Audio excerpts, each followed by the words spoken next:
Good morning. Can I tell you a story? I'll take that as a yes. You're listening, so I'll take that as a yes. Dr. Luke was a good storyteller.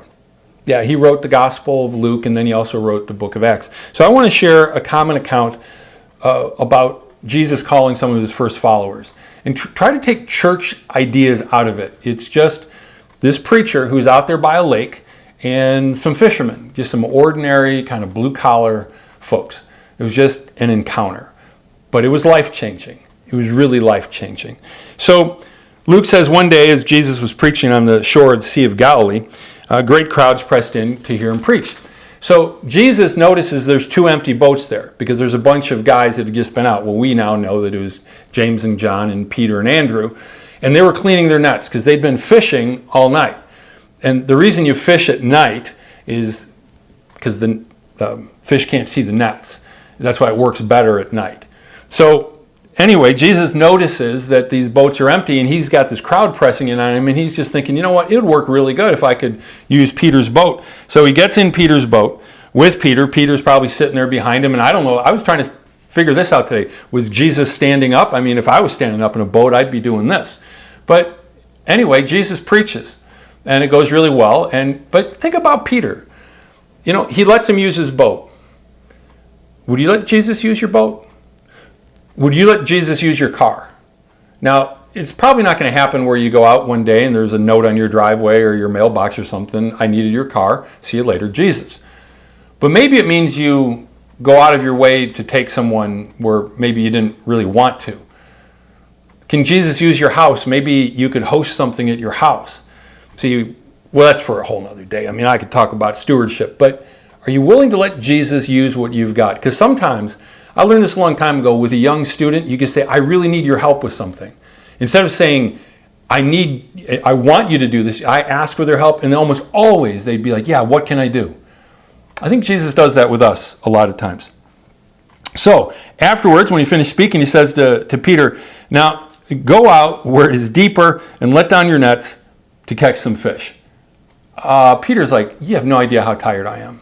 You have no idea. So what does he say? Master, we worked hard all last night and didn't catch a thing. You're a carpenter and you're a preacher. I don't tell you how to preach. I don't tell you how to make a table. Don't tell me how to fish.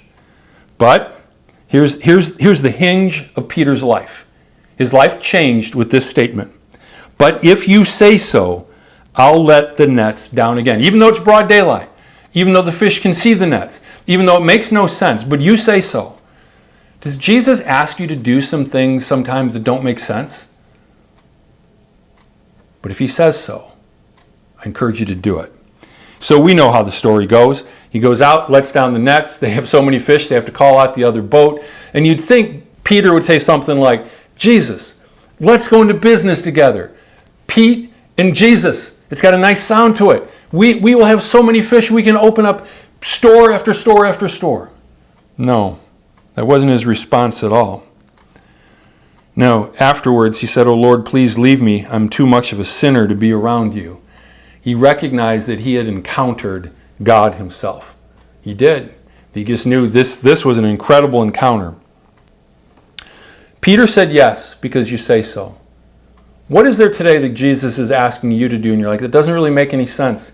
And here's the thing. What if Peter had said, Jesus, I am so tired. We just cleaned the nets. Do you know how hard it is to clean the nets? Another time. What if he had said that? We wouldn't know Peter. Jesus might have found somebody else. But Peter ended up being the leader of the early church. So, think about your life today. Today could be the hinge of your life. You know, I go back and I think of just different things that maybe didn't make the most sense, but I said yes to. One thing was the first mission trip I went on. I was 18 years old, took a Native American history class, and I heard that a friend was going to the Navajo reservation. And I went that summer of 1978. I know people say things like, that was life-changing. No, it changed my life forever in such a good way. Changed the person that I am. But because you say so, may that be something that guides us today, tomorrow, and the next month or two. But Jesus, because you say so, I'll do it. Have a great day.